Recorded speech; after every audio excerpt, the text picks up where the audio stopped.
the top 6 that they have is probably the best in the NBA. It's phenomenal. Having very good 7 and 8, they just did that last year, and it wasn't enough. And they've done that in the past. It wasn't enough. It's like at the end of the day, it's really your top half that determines your ceiling. And then I think they just figured Pritchard and Hauser are going to be good enough that they can play, and we're willing to put them in playoff games. So I think what they did this offseason is a no-brainer. I'm also really high on Drew Holiday and think he's got a couple good years left in him before he starts to decline. I thought it was a no-brainer. And when they put Rob in the trade, I was like, it's tough, but the second they got Porzingis, I kept hearing, Rob could be moved if they're able to make a big move, and it made perfect sense. So I think everything we've seen so far in this preseason kind of fits with what we've expected from this team, and there's still a lot of work to get Drew integrated, and Drew's kind of like finding his spots now, but I think probably a couple months into the season, you're going to see Drew really find his footing, and that's when this team can really take off. Celtics Beat is brought to you by FanDuel, the exclusive wagering partner of the CLNS Media Network. What's up, everybody? New edition of Celtics Beat. We actually have games. They're not real games, but preseason games that have started to happen, which is, a nice change of pace compared to the last several months of this show. But what I will say is this show, we're on a nice little run here. A nice little, if you're watching the video, a nice little pat on the back here, because this show is just living in a space of not just righteousness, but rightness, just being correct. The Payton Pritchard conversation that we had all throughout the summer is looking better by the day as he is taking not summer league, preseason games by storm. Welcome in. This is Celtics Beat. Adam Kaufman, Evan Valenti. We're always here. Jared Weiss, a former host of this program and longtime contributor of CLNS, and he has grown far bigger, and I don't want to say better because who knows who's listening, but bigger to the Athletic. Thank you for welcoming all of your Athletic fans and readers and viewers and listeners and all of it to this program here with us. Jared, how are you? Sure. All of our Athletic people subscribe to the Celtics Beat. All the Celtics Beat people subscribe to the Athletic on one of my latest articles. It's people helping people. That's right. Just here to make each other money. Wait, so what was the Payton Pritchard conversation all summer? The Payton Pritchard conversation throughout the summer was, and mind you, this is a big chunk of it was while Malcolm Brogdon was still on the Celtics roster. The Payton Pritchard conversation was he is going to be better than Malcolm Brogdon this year. And that was, again, with them sharing the same roster. Now, who knows? Brogdon's in a different place now, and he could wind up having a great year. I don't know. But the fact, and this was another thing, too, even this was post Marcus Smart trade, but again, pre Malcolm Brogdon trade. The belief that Payton Pritchard was going to play a consistent 20 to 25 minutes per game. I don't think that was some sort of hot, outlandish take. It was just looking at the guard depth and saying, yeah, Pritchard's going to have a real role. And obviously now he's got the contract extension. He's got the security that he has wanted. Now, will he get the playing time and the role that he has been languishing after? And I believe he will. So let's just start with that. What have your impressions here in preseason been of Payton Pritchard? How he's looked, how he's played, how he's felt, based on what he's relayed to all of you in the media? Wait, first impression is that he is definitely not as good as Malcolm Brogdon, and that's the dumbest take I've ever heard in my life. But you probably had worse takes, so I don't want to say it's the dumbest take you've ever had. Wait it out, Jared. You'll see. Payton's been good. He's been good. And I think any take that was pro Payton was going to be good just because it couldn't have gotten worse. He was pissed.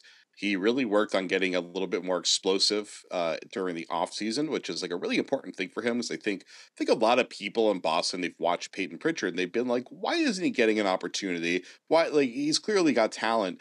The thing with him is that he's short and he doesn't have a ton of like push. So he'll try to change direction. He'll try to get up in the air. And he just doesn't get up there the way a guard needs to be able to really thrive in the NBA. And so that's really limited him when he's not able to just step up into a three. Like he's had trouble, not just scoring in the paint, but also passing in the paint. And and also, people see like, the ball handling drills that he was doing before he was in the NBA. They see stuff like that. They're like, he must be an amazing dribbler. It's one thing to be able to control the ball, but you also need to combine that with your footwork and your ability to move, like move off of your steps. So like Kemba Walker was a great example, probably the last guy I could think of in Boston, where he was small, but every step he took, he was able to push off and get so much distance every single time. He'd be able to hop around.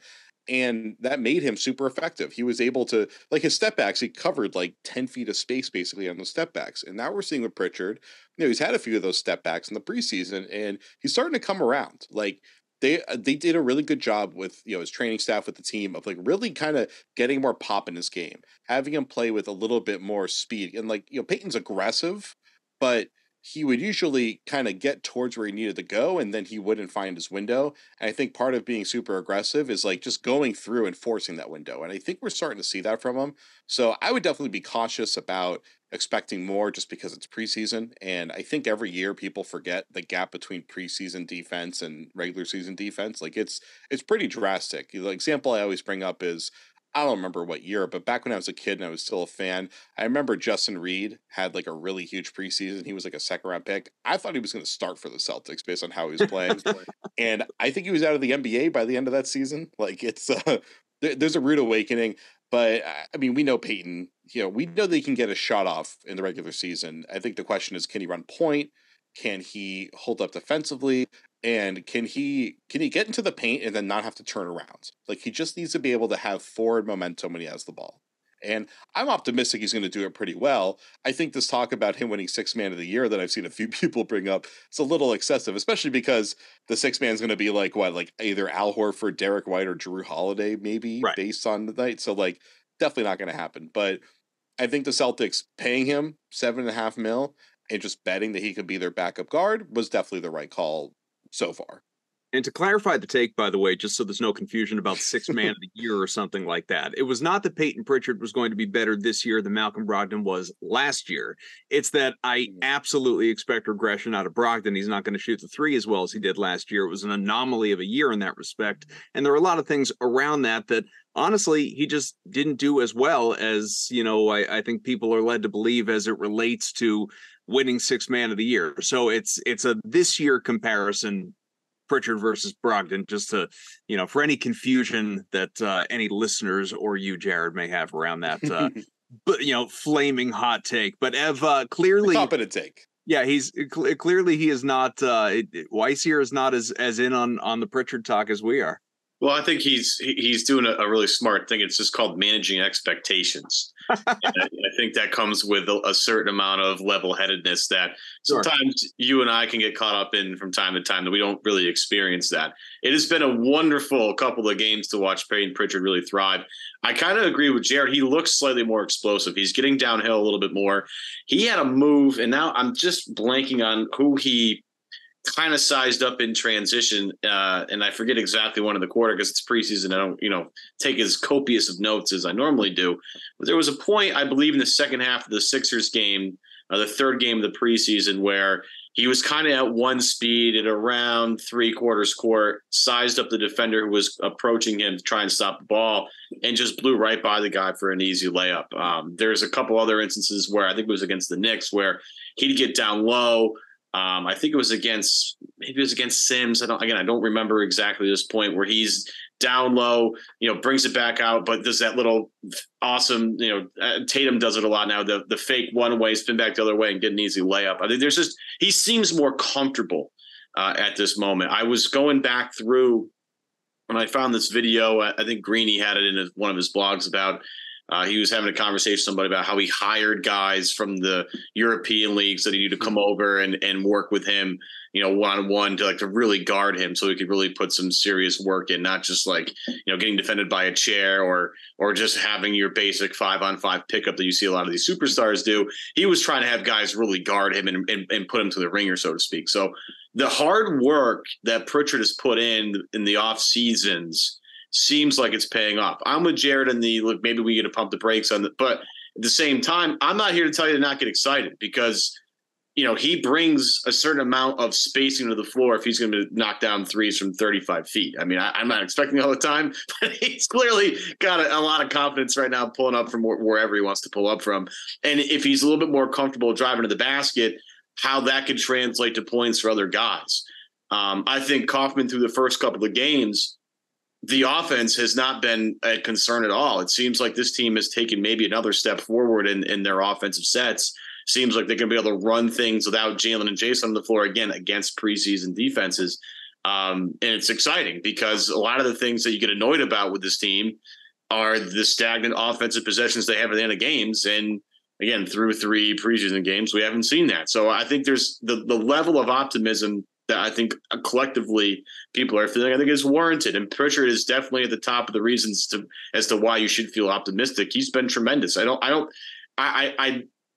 I'm shocked that he's been this good in terms of like, wow, he looks a little different. He looks a little more explosive. It looks like he has a better handle on how he needs to attack certain things. It's not about like, he's not going to jump out of the gym. He's not a guy that's going to, come off of certain screens like a Hauser will and become a move. No, this is more of a guy who has the offense in his hands and just looks a little bit more capable of starting things and finishing things. And that's been a real awesome perk to watch for the first 3 games.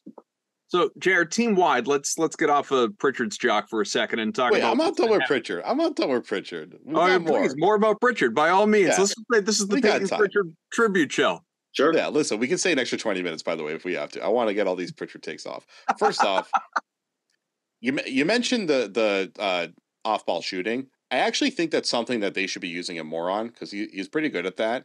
And I think one thing that we're seeing Svi do a lot, who's been pretty solid so far, is he's one of those shooters that he'll do the quick give and go where like he'll pitch ahead to a big and then immediately off of that sprint around that big for the handoff and pull up right off of the handoff coming around that screen. Those quick little 2-man things.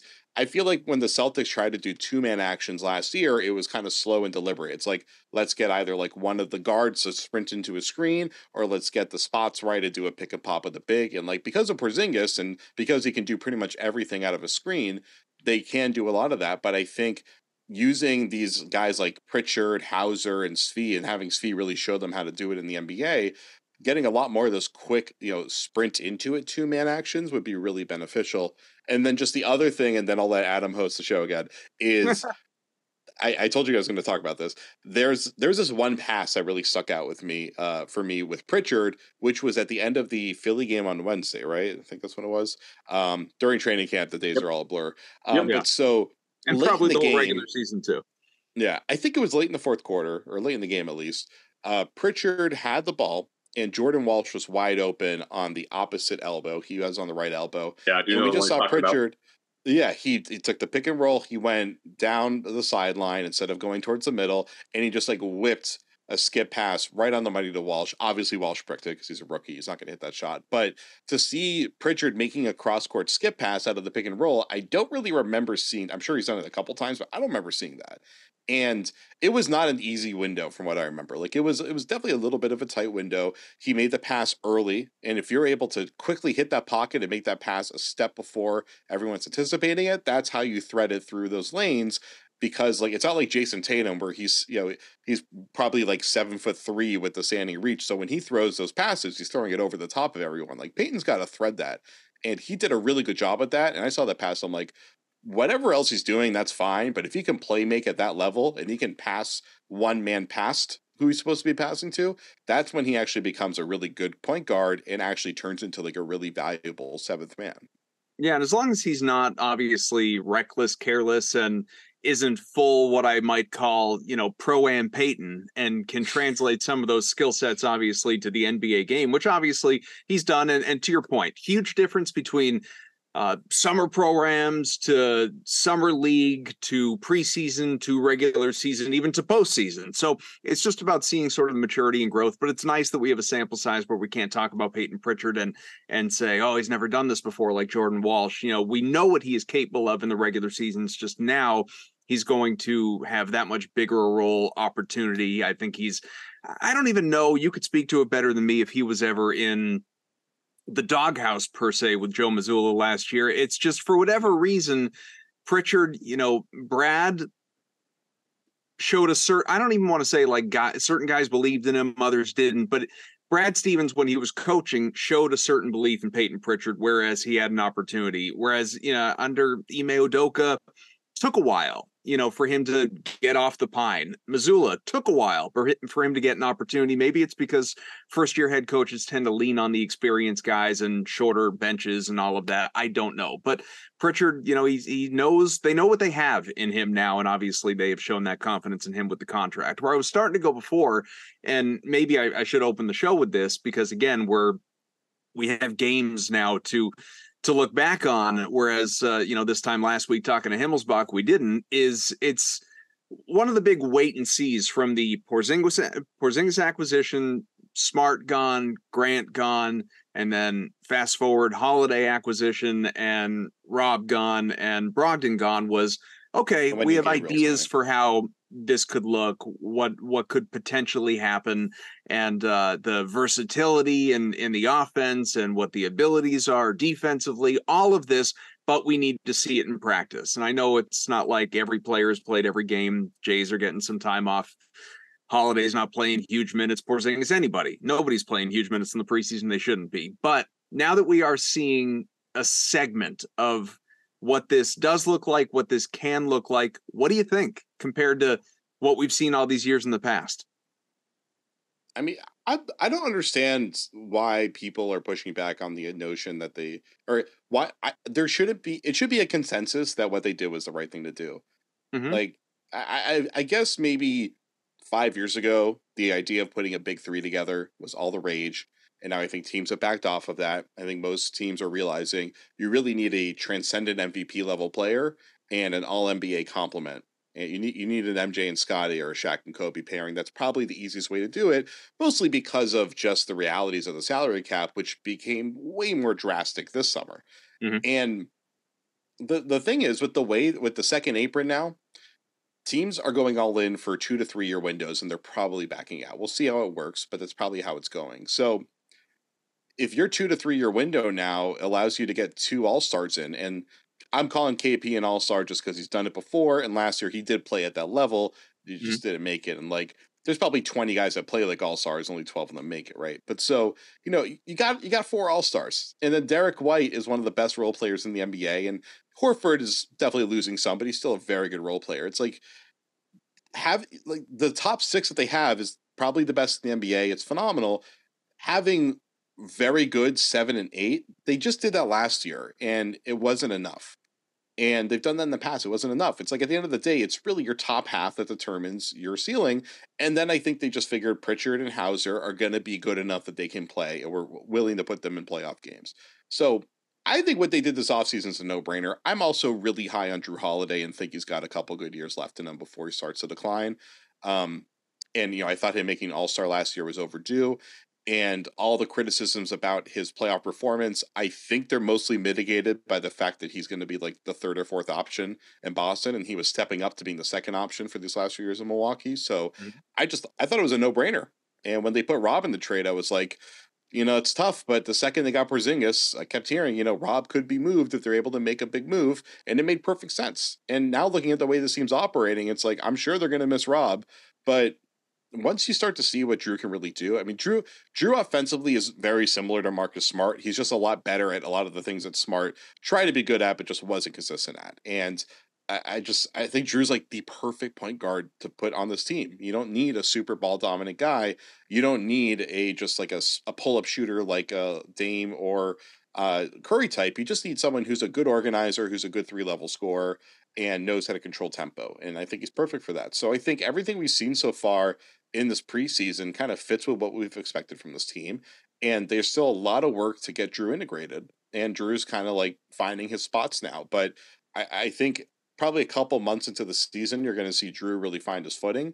And that's when this team can really take off. Snap into action this NFL season with FanDuel, America's #1 sportsbook. Right now, new customers get $200 in bonus bets guaranteed when you place a $5 bet. That's $200 in bonus bets, win or lose. If you've been thinking about joining FanDuel, there's no better time to get in on the action. The app is so easy to use. There's a wide range of betting options, including spreads, player props, over-unders, and more. So visit FanDuel.com/Boston and kick off the NFL season. FanDuel, official partner of the NFL.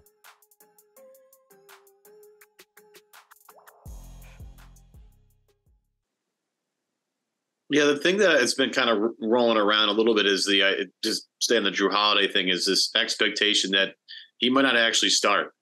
And I know we make a lot of big deal in terms of like who starts, who comes off the bench, et cetera, et cetera. But Zach was pretty not adamant, but kept kind of pushing don't be surprised if Holiday comes off the bench sort of thing. And that, I think, if it lingered for too long, would actually shock me. Would that shock you, Jared, at all, or no? Yeah, I would be shocked if they put an all-star on the bench. And, it's one thing when like Pop did that with Manu, because, Manu, I think Manu kind of was growing into his career and was in that role. Drew just got here. And I think if there's any all-star in the NBA that would be willing to come off the bench, I would probably put Drew number one on the list. I think he is as flexible, amenable, and willing to do what it takes as anyone. I don't really know what the point of it would be. Like the reasons why you bring someone off the bench, it really is about rotations or second unit, stuff like that. But it makes a huge difference in perception for that player. And I think that the consequence of telling someone to come off the bench versus the advantage you gain from it might not make it worthwhile. You probably could get away with it with Drew, but like I think they could bring Derek White in off the bench and he'll be able to get up to speed quickly. I think a lot of the counterpoints or a lot of the reasons why I've heard this make sense is people saying Derek White's a feel of the game guy. You want to get him in there, give him a chance to like figure things out. Kind of feel like you could say the same thing about Drew. So I think Drew Holiday is the third best player on this team now. Honestly, could give Jaylen Brown a run for second best player on this team, and I would want to maximize his time on the floor. Oh, I don't know if I would. Well, all right. High praise for Drew Holiday. I don't know if I would have gone. He's one of the best defenders of all time. Like he's incredible, and he's still defending pretty close to that level. And he's a viable 20-point scorer, 8 or 7 assist guy. What did he average last year? Like 18, 19 points a game. Yeah, it's like 8, like 19, 8, and 5. Yeah, I mean, the total points he's creating between scoring and assists is close to Jalen's ballpark. And then I think Jalen's defense has become underrated, like absolutely has become underrated. But like Drew's probably the best guard defender I've seen since I started covering the NBA. I think him and Smart are kind of neck and neck there. And he's one of the best I've seen ever. Like he's like, I think people forget that the degree between someone being a 20 and 27 point scorer on offense could be the same. You could say the same thing about Jalen to Drew's defensive impact. Fair. In terms of defense, the players, even the coaching staff to some degree, have obviously made it a point to talk about how they sort of need to not reinvent themselves, but lock in more so defensively. We've heard it from the Jays. We've heard it from other players on the team, just that needs to be more of a focal point of their identity than it was at points last year, despite overall pretty good metrics for the team last year. You could just tell watching them, it was offense first. Is it going to be kind of a little bit more defense first like it was, let's say, during many of the Brad years, even the Udoka year? Or do you think we're just trying to toe that line right down the middle between what some like to affectionately refer to as Mazzulla ball and then obviously sort of the throwback defense? I think this is where Mazzulla is really going to establish his coaching bona fides. Defense scheme is almost irrelevant. I would be willing to bet that if the Celtics if they check off every box about mentality, focus, communication, and they played a 2-3 zone and they never broke away from playing a 2-3 zone the entire season, and their offense was great, I think they would still be the best team in the NBA because defense is about athleticism, motion, paying attention, physicality, communication. It's like it's the scheme really kind of sets the tone initially, but it's really about like, are you in sync with everybody else? And so, I think that that's what the whole conversation is about. It's about just looking at defense as like, this is what defines us. Defense is, I think Joe said it, defense is like your ticket, your admission ticket. Ime and Brad also said similar things about like defense is what gets you on the floor. Over the years, everything everyone always said to me about Brad was that defense is what gets you on the court. And that has to be the mentality that they take. Now, the whole Mazzulla ball thing, I think Joe didn't do a good job communicating the nuance of his philosophy. I also think that Joe was also just kind of stuck in oversimplification of his philosophy, and he kind of got bogged down in trying to argue the basic tenets as opposed to trying to expand. And so I think he's like figured out both his like public communication strategy better and also how to communicate with the team better and how to layer things better. And so I think this year you're going to see the offense more convoluted. There's going to be a lot more post play. Like I think it's a big thing that they're going to try to build in over the course of the year. But I know for Joe, he's always looked at things as offense and defense are two sides of the same coin, in that separating the two things it doesn't really fit completely. His philosophy is based on the flow of the game between those two endpoints. And he doesn't want to like say, we're an offense team, we're a defense team. He wants them to think like we're a transition team that can handle on both ends. And so, the world will always talk about it as offense and defense. And like, hey, technically it is offense defense, right? It's at one hoop or the other hoop. And so it's important not to lose sight of that. But I think Joe is really going to try to find a balance and not make this team just an offense team that tries to keep up on defense. How's his general, for lack of a better word, I guess, demeanor, attitude? As we're midway through camp, let's say. The regular season's right around the corner. Later this month, a couple more preseason games. One thing we've talked a lot about in recent shows with our various guests has just been how he's settled into the role. He's, coming in a lot more confident. He learned a lot, obviously, last year. He has this whole offseason coming off of that to then prepare for this season. He's in some ways described as, a different guy, not only in terms of how he carries himself, but treatment of the media, which certainly at points last year was in question. There were, many an awkward moment, whether a one-on-one or in the group setting as well. I guess I'm just wondering, not that it matters, ultimately results matter, not, how Joe is handling you guys on a daily basis who are there every day. But I wonder, is he changed? Is he evolved? Or are we going to, see him kind of turtle back into his shell, if you will, the first time the team loses 3 straight games? Yeah, I mean, everything's good until you get punched in the face. So we'll see how that changes. We'll see if he gets on the hot seat again. We'll see what happens. But I mean, last year when people always ask me about this, I'd do shows and I'd be asked about like, how do you feel about Joe? I never once had an issue with how he treated me. If he wants to be a pain in the ass on the podium, that's fine. Like, that's his prerogative. I think the way that he treated the media backfired on him last year. I think what's probably fortunate for him is I think everybody likes him and thinks he's a really good person. The person that I've always talked to on the side away from the mics, I've always really liked. I love talking hoops with him. He's great. His personality is fun. It's funny. He's like crazy, but like I think in a good way. And I think a lot of the people on the outside who don't know him personally and only see him through the press conferences probably didn't like a lot of what they were seeing. And when they see him doing the crazy stuff, it rubbed them the wrong way. But if you know Joe, it's like endearing. And I don't know, it's just like it's a nice change of pace.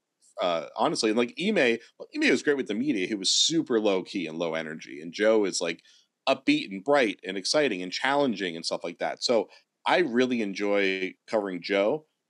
Last year it was really difficult just because like when we'd ask some questions, it was hard to get useful quotes. It was hard to get a good back and forth going. But the way it's been this year has been awesome. Like, I think we're seeing the way that he's always been with me and others off camera. We're seeing it on camera now. So comfortable in his skin, so confident. I mean, a big thing was like when he was on the JJ pod and he even like recognized that he might have lost his job if he hadn't, gotten to where he got to. Like, the fact that he was able to do that is such a dramatic shift from the pressure and the defensiveness that he had last season. Like, it was remarkable. I couldn't believe that he actually said it out loud. I could have seen him saying it out loud privately, but to say it publicly, hell, maybe he'll realize he's overexposing and maybe reel it back. I certainly hope not, because I think he's doing a good job towing the line. But it just beyond the actual like media stuff, I think he doesn't feel like he has to prove himself and earn his place with this team anymore. Also, he's kind of reconfigured the staff around him. There's like that, I know the public talks so much about like Ime's guys versus Joe's guys. And I think I got some of that perception from some of the people in the organization last year. But when I would talk to people that were supposed to be Ime's guys, they always spoke really highly of Joe. I know they didn't agree with everything that he was doing, but they really respected him as a person. They felt heard. And whatever issue people were projecting onto the situation, I never really got any of that from people on the staff and people around the staff and around the team last year necessarily. There was some tangential observers that I think were perceiving that, and maybe there was some truth to it for sure. But I really think Joe was really just trying to do his best in an extreme situation last year, and now it's on an extreme situation. Like now he has the proper prep time, everything's in place. They've stacked the roster for him, and it's kind of just his job not to mess up at this point. Yeah, I was going to piggyback off that because it seems like to me a lot of people have made a lot of remarks and comments about the depth of this team, and I've obviously mentioned this a few times on this podcast, but I'm worried with about the depth. Now that we've seen it in play, I actually think this team is a little bit deeper than they were last year. I think some of the pieces make a little more sense. I think Svi's been just really awesome. I remember when I was working for Jeff Goodman, we had a podcast with SVP, and we were just picking his brain about stuff. And he goes, the best shooter in this class is Svi. He's just really unbelievable. He's in an open gym. He's ridiculous. And I think you're starting to see some of that along with the playmaking and what he can bring to the table. I think, another year under Hauser's belt is going to be tremendous. And then they have these two guys who, might be good shooters, might not, but they're going to bring defense and energy to the table. And Lamar Stevens and O'Shea Brissett, who can kind of like, okay, if there's a wing player that needs to be slowed down a little bit, be able to throw him out there and give him a little bit of a little bit more of a pain in the ass. So my question is more revolved around this depth. Is it a little bit more battle tested than I think people are giving them credit for? Because you got a lot of guys from a lot of different places. I mean, listen, they got 8 clear rotation guys, as I think Pritchard and Hauser are probably going to be there this year. Mm-hmm. Hauser, I think, has been really good in the preseason. I wrote about it the other night. The stuff he's doing with his passing, making quick decisions offensively, his defensive work rate, I think he's actually taking a step forward. We'll see, obviously, how it holds up. But if he can do this in the regular season a month or two from now, then he's a solid 8th man, and they're fine there. Svi, I've always liked his game. Inconsistency has been the biggest issue with him. And then just he kind of like fades on defense. He goes through streaks on offense. But the people in New York liked him, even though he didn't really carve out an opportunity. People I talked to in Charlotte really, really were big on him. And they were like, we think he's actually turned the corner in his career and he's actually going to make it. I mean, who knows? He almost went to Greece. So, and the league clearly wasn't trying to get him too hard. So who knows? But, I'm optimistic that Svi will be capable 9th man for them this year, and maybe even get into the rotation if he's playing better than guys like Hauser or Pritchard, because he can do a little bit of both of what they do. So I think they're fine with the 9th man and 10th man with him and Brissett. Brissett I've always liked in Indiana. He's also an erratic player, tons of energy. His vert's better than I realized. Like that putback that he had, I think it was the first preseason game where he got like 43 inches up in the air. I was like, holy shit, I didn't know he could jump like that. So yeah. I think that they've pieced together the kind of rotation that you expect from a championship team that has pushed their chips all in to stack the top of the roster. And you look at like what Phoenix has done, where they're in a similar position. I don't think Phoenix's depth, even after, they traded a starter to fill in the rest of their roster. And Nurkic offensively has looked good, so maybe it'll end up being a good trade. But I don't think Phoenix's depth is significantly better than Boston's depth. I think Boston's in a similar realm. Milwaukee's probably in a similar realm also. I just think with Boston, they've picked up so many minimum veterans that are like 3 to 5-ish years into their career. And these are all guys that usually they start to fade out of the league just because if you can't prove that you're a rotation player after 3 or 4 years, there's too many new guys that have been coming into the league that are going to get a chance. A lot of teams are going to I was looking at the list of players that aren't in the league right now. And there's a few guys I'm like, wow, I'm kind of surprised that guy's not getting a contract, but teams would rather try their 2nd round pick that they just took this year instead of this guy because they want to develop somebody. And so, guys like Banton, Svi, Brissett, Stevens, these are all guys that I could see going to Europe next year, or I could see them making the Celtics rotation because all of them definitely have the talent to get, 10 minutes a night. Anyone of that group that you expect to not be here come opening night? No, and I didn't even mention Cornette, who is, Brad Stevens' favorite son, and he's someone that's just really universally liked by the franchise just because of like everything he does, his locker room culture, everything he does like mentally on the floor. Obviously, he only works in specific situations and all that kind of stuff. But you know, I do think Lamar Stevens is going to make it based on just everything I was hearing coming into the season. Also, with Jay Scrubb getting hurt, they could probably just, I think they could just put DJ Stewart on a two-way to keep him around. So that probably even eases the roster decisions they have to make. And then Gabriel, like when they signed him, I was surprised he was still available. I thought he had a pretty solid defensive season playing the 5 for the Lakers last year. Really good energy guy. I think he's probably a similar role to Brissett, but he can play more center while Brissett is more of a 3-4. But you know, maybe they end up carrying 14 guys into the season and someone like Gabriel is gone. But like, I think they need center depth. And I think they need someone besides Luke, somebody that can, you know, switch more easily, somebody that can be more physical around the rim. So I expect Gabriel to make it. And then Banton's like the other guy who, based on his contract, based on his career, based on the way Nick Nurse, his former coach, even talked about him before the first preseason game, where, you know, Nick wasn't exactly glowing. It was kind of like, he's got the talent, but he's been really inconsistent. And you talk to people up in Toronto, it's kind of the same thing. You know, that the way he responded to Mazzulla benching him in the second half of that Philly game, he responded really well. Like I remember he came back in the game, he was running everywhere, he was crashing the glass hard, he was sprinting into screens and stuff like that. Like he showed that response. But if they have to keep doing that with him, then I could see them being like, you know what, we need someone that's going to bring it consistently, because Banton has too much skill going to the rack and too much length on defense to not be a consistently effective player every single night. But there's a reason why guys with talent fade out of the league, and it's hard to bring it and hard to be locked in every single time. Is there a role for JD Davison? No, but it's gotten better. You know, that, especially that Philly game, for anyone that watches him in Portland, has anyone seen him run pick and roll where he gets into the teeth of the defense and he slows it down, he puts a guy on his back and actually like patiently waits to make a pass? That was shocking to see him doing that, because he wasn't even doing that in summer league. But it just goes to show, especially with these like two-way guys, when the season ends for them in March with the Red Claws, and I'm calling them the Red Claws, even though I just realized that's not their name anymore. Totally. With the Red Claws. It's easy to remember. They're just the Celtics. Exactly. But I like the Red Claws better, though. Yeah, me too. Fun. So with the Forever Red Claws, he doesn't get to do player development on a daily basis with the franchise after that. It's gonna, you know, it's joining the playoff run and you know, following that stuff around. So they don't have time to focus on his development. I'm sure he's getting some of it in, but they don't have time for it. So he didn't really probably get to do a ton of player development before Summer League, but after Summer League, that's when the staff is free to work with him. He can spend the whole summer working on it. And I think we've seen a pretty drastic difference between who he was in Vegas, who I thought was, for the most part, very disappointing, to where he is now.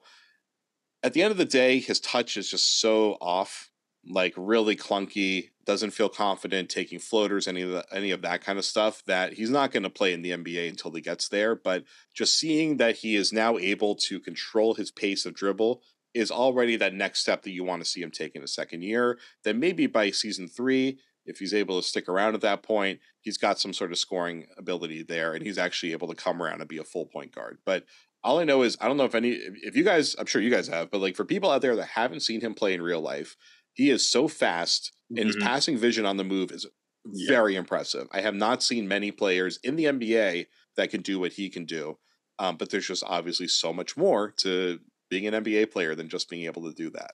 We'll circle back real quick on this because it has nothing to do with the 2023-24 Celtics, but we're talking prospects. My mind is wandering a little bit. What about like Begaron, Madar, right? Yamadar is the other one. Like, has the ship sailed on these guys, like ever even being part of this organization?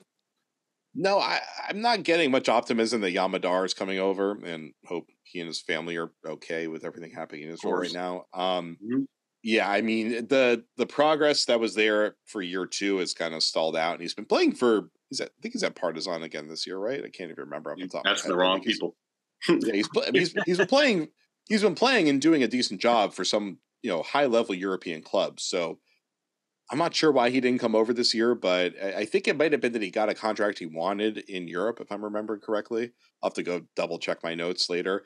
Begaron, thought he made some solid strides from the limited tape I was seeing. I mean, still not playing the kind of competition that makes you confident to bring him over, but I mean, Begaron was, and Madar as well, clearly like 4-year projects. And I think the Celtics would probably wait another year to bring him over where they know they can give him a little bit more opportunity, maybe. I mean, I guess he could. I mean, they just drafted Jordan Walsh. So maybe once they draft Walsh, they're like, we don't really need Begaron because there's a lot of similarities there. So you might as well just like keep him overseas. You still have his rights until he eventually comes over, and then you can tender him that offer and then, see what you got. But, Walsh is solid, and Walsh has got good potential to be I could see him being a rotation player in the NBA. So you got him here now, and you might as well, Al Horford's already trying to teach him some movie culture. Like, maybe movie culture, how to That's and what have you thought of Walsh so far? Just being he's like so many of these guys, he's, your quintessential preseason fan favorite. But in terms of what he can actually be in the next, I don't know, let's just say the first 2 years of his career. I think back to, they're not the same player, but I think back to when the Celtics drafted Grant Williams. It's a different team, different opportunity back then too. But in terms of sort of what he could grow into here. Yeah, I mean, Grant was a really unique case where he earned a 7th, 8th man role right away because he could hit shots. And the team believed that he could hit shots. And so they stuck with him through that 0 for 25 streak, which was hilarious. And and then he came out the other side being more effective. And they also needed specifically a brute stopper at the forward position. And so he fit what they were looking for, and they were willing to give him a chance. And investing and being patient with them, which is something we haven't seen the organization do with many of these young guys, that really paid off. And who knows if they, gave him more patience last year, how it would have turned out. I mean, we'll see in Dallas.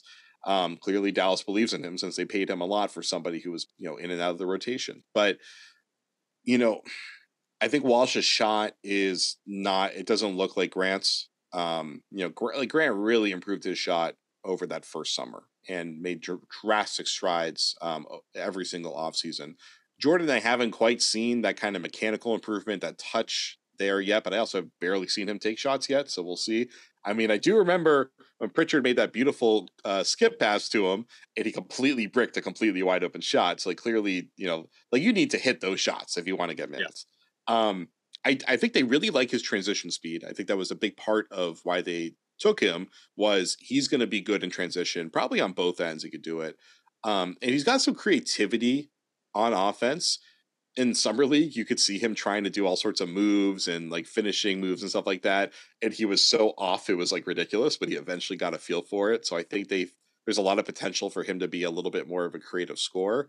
And then on defense, the one thing I liked about his defense in college, I think will help him translate early, is he was so good about hand checking guys that had the ball early in a possession. Then right when they were going to go for the foul, he would get his hands back and he would get them up high.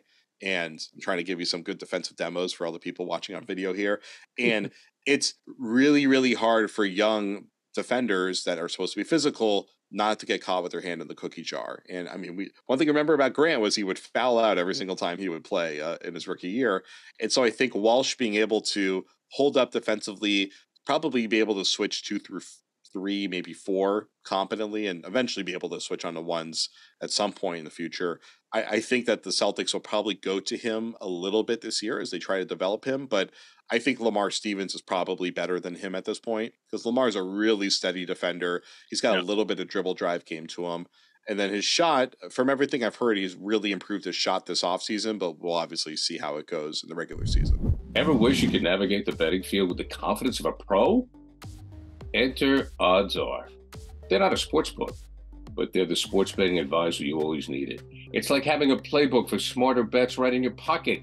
I've been absolutely loving the experience, and I think you will too, especially since Celtics All Access listeners get a 30-day free trial. Elevate your game day and join the smart betting revolution. Go get it at oddsr.com/Celtics. That's oddsr.com/Celtics. I'm sure some people out there are listening, watching, thinking like, why are you fixating so much on the likes of Jordan Walsh and Spee or Payton Pritchard or Banton or Brissett or Stevens? All the reason is because depth to some degree matters. And I wholeheartedly agree with what Jared said. Like, you got to have the 1 through 6 playoff rotations. If God willing, you're healthy, get shorter in the postseason. Your key guys are your key guys. But over the course of a long regular season, and hopefully it proves irrelevant in the playoffs, but over the course of a long regular season, injuries are going to happen. We know that. They happen to everybody. You're going to have, whether it's load management or just key guys that are out for periods of time, hopefully with nothing too serious. Maybe it's one off here, one off there, but guys are going to miss time. Depth is going to matter. You look at your chief competition in the Eastern Conference in the Milwaukee Bucks, what they look like when Giannis was unavailable, and obviously you take away arguably the best player in the world, it's going to make a difference. But when Giannis was unavailable, Middleton was a shell of himself. You just had Holiday and not a whole hell of a lot around him. And so I think you have to prepare for at least isolated games. What does that look like? Who do you have? Do you have enough? If you look at this team top to bottom, not 1 through 6, top to bottom, I know they're championship favorites or co-favorites, and they should be, but are they, in your mind, the best team in the NBA? They're tied with the Bucks. I can't put one over the other. I mean, for me, like, as far as the roster development, regular season, who cares? I know the NBA is trying to make everyone care about the regular season by not letting them do load management until, of course, everybody starts tearing their ACLs and pretending like the in-season tournament. It was so funny seeing, The Athletic had a report, and I think a few other places did, but you should read the Athletics report. Joe Dumars, who's one of the heads of the NBA now, he talked to, I think, a bunch of reporters in Chicago. I'm not sure exactly how it went down. And the reporting was that he was telling the coaches that we need them to care about the in-season tournament. And I'm like, well, then why would anyone care about the in-season tournament if you're asking them to care about the in-season tournament? The money didn't seem like it was enough. So I don't know what they're going to do to make it matter, but it'll be cool to have something. I'm a soccer fan, so I like the idea of there being a cup. But anyway, the regular season doesn't matter in the end if you're a team like Boston who knows that they're going to make the playoffs. That, like, home court advantage is important, but it's not the most important thing in the world, especially because Miami's going to win the play-in, then they're going to meet them in the conference finals anyway, right? So I think this is really about, do you have a team that can win a game 6 and a game 7? And that's when you're playing 6.5 guys. You're playing your starters 40 minutes. You're playing one guy on the bench 35, and then another guy 10 minutes. That's what it matters. And if your 10-minute guy is Payton Pritchard or Sam Hauser, and then you got 4 all-stars that are all playing really well, getting those 40 minutes, you're probably going to win the championship, or you're going to have a really good shot at it just because the Bucks are also phenomenal. So hopefully Chris Middleton is healthy, and the Bucks will also be a great team. But so I think what Boston's done is a no-brainer. I think they've done a really good job over the last few years of spacing out how they utilize their draft capital and their players to, like, go all in without completely compromising your near future. And we'll see where they're at in 2030 when after they've either hung no banners or they've hung 3 banners. I'd imagine it's going to be one or the other, honestly. But I like what they're doing. I think it's the right move. And I think that they didn't have to respond to the Dame thing by going all in for whatever they could, just because they have to respond. Like, I think their team was good enough that even though I think the Bucks would be the favorites in the East, the Celtics still would have given them a good run for their money. But because it was Drew, and because he was such a perfect fit for them, and because he addresses the how do you replace Marcus Smart? Well, you can replace him with the best version of Marcus Smart in the NBA. I think that was just a no-brainer. And I don't think it's that controversial. Because Rob Williams is hurt all the time. Al is older and you can't rely on him. Hurt again. Yeah. God, I really hope that this turned into anything. Of course, he hurt his knee during camp again. And I'm sure when the Celtics saw that, they're like, you know what? I'm glad that we did this, because this shows what the other side of the coin is if we don't take this risk. Yeah. Like, Kristaps is just... Rob is a special and unique defensive player, and also a pretty unique offensive player. They never really tapped into his full potential on offense, and I really hope that they can do that in Portland. But just seeing Porzingis pick and pop from 30 feet, it's ridiculous. Like, they have a legit pick and pop 30-foot threat. And then when teams are hard closing on him, he can blow by that whole defense and he can pull up from 15 feet. There's a lot of stuff he can do, a lot of stuff he can open up with post creation. I just think even if Kristaps himself in a vacuum isn't like a truly elite player, just the dimensions that he can add to this offense at a pretty good level, it's just going to give them so many different things that they can do that in the playoffs, when they become predictable, they can just break out of that predictability. And I think that's the trump card that they have now that they just didn't have before. And I think that lifts their ceiling even more than people realize. Have anything to add? No, I like Denver a lot. I think Denver is still the best team, but I think we're arguing. It's semantics right now. I just think Jokic is the best, and I love him to death. Also, Jokic looks better right now in the preseason. Can't imagine what that looks like. Yeah, I mean, listen, man, Jokic is, who knows? Maybe he'll go down as a top 10 player of all time. Incredible. He's incredible. He's incredible. I remember his second season being like, wait, what is this guy doing now? And to see the way it's evolved is mind blowing. He's like a dream come true, and he's kind of like the idealized version of my own play style, where I'm just like a slow, trudging all over the place guy that can still like throw all sorts of crazy passes. So to see him normalize that, I really love it. Denver, I mean, Bruce Brown, I think, is a big loss. I'm a huge Bruce Brown fan. So that's a huge loss. And who knows what's going to happen with MPJ. I hope he can stay healthy, but I'm always worried about him. I mean, yeah, Denver I still expect them to be the team that comes out of the West. Sorry, Phoenix, they're still the best there. I think the Bucks and Celtics are just a little bit more dynamic, but not by much. I mean, Denver's great, and Denver was going to smack whoever they faced in the finals last year. That's for sure. Well, it's here. Go ahead, F. No, I would totally agree. Yeah. I'm just a big Denver guy. They're awesome. They're awesome. I also don't know how the Celtics guard Jokic. They're screwed on that one. That's for Julian Strawther had 24 points the other day. I'm like, yep, this is just what's going to happen. He's going to be great, and we're going to move on. It's going to be awesome. Yeah. And that's where they're really going to feel the loss of Grant, because Al's the only guy that can bang with him. I don't think Kristaps is going to handle it. JT can step up as a big a lot of the time this year. We already seen him do some pick and roll coverage, which I think is kind of new. But he can't handle Jokic. Nope. Who knows? Maybe they put Drew on Jokic and then just kind of loose double him the entire time. That honestly might be their option. Or O'Shea Brissett or Lamar Stevens or I guess Wendy Gabriel will get in there. But yeah, that's the Bucks match up great. They have Brook Lopez. They have the Mountain. The Celtics do not match up well against Jokic. 2 more preseason games, Tuesday, Thursday, and then the regular season starts a few days after that. Wednesday, October 25th, 12 days from now, less than 2 weeks, the what feels like annual opening night against the New York Knicks. Very excited about that and the season getting underway and having, not just these faux games, but real games that matter to talk about, and seeing how this settles in, what rotations look like, minutes, who plays with who starts, who closes. I think we could figure a lot of this stuff out on our own, but just to see it in actual action and practice, very much looking forward to that, and always enjoy having Jared Weiss on from The Athletic with us. We will bug you during the regular season. We always do, but Jared, thanks again for hopping on, bud. Thanks, boys. With the busy fall season already in swing, you might be looking for wholesome, convenient meals for jam-packed days. Factor, America's #1 ready-to-eat meal kit, can help you fuel up fast with chef-prepared, dietitian-approved, ready-to-eat meals delivered straight to your door. You'll save time, eat well, and stay on track with your healthy lifestyle. Too busy this fall to cook? But want to make sure you're eating well? With Factor, skip the extra trip to the grocery store and the chopping, prepping, and cleaning up too, while still getting the flavor and nutritional quality you need. Factor's fresh, never frozen meals are ready in just 2 minutes. So all you have to do is heat and enjoy, then get back to crushing your goals. Looking for calorie-conscious options during the busy season? Try the delicious dietitian-approved Calorie Smart meals with around less than 550 calories per serving. This September, get Factor and enjoy eating well without the hassle. Simply choose your meals and enjoy fresh, flavor-packed meals delivered to your door. Ready in just 2 minutes. No prep, no mess.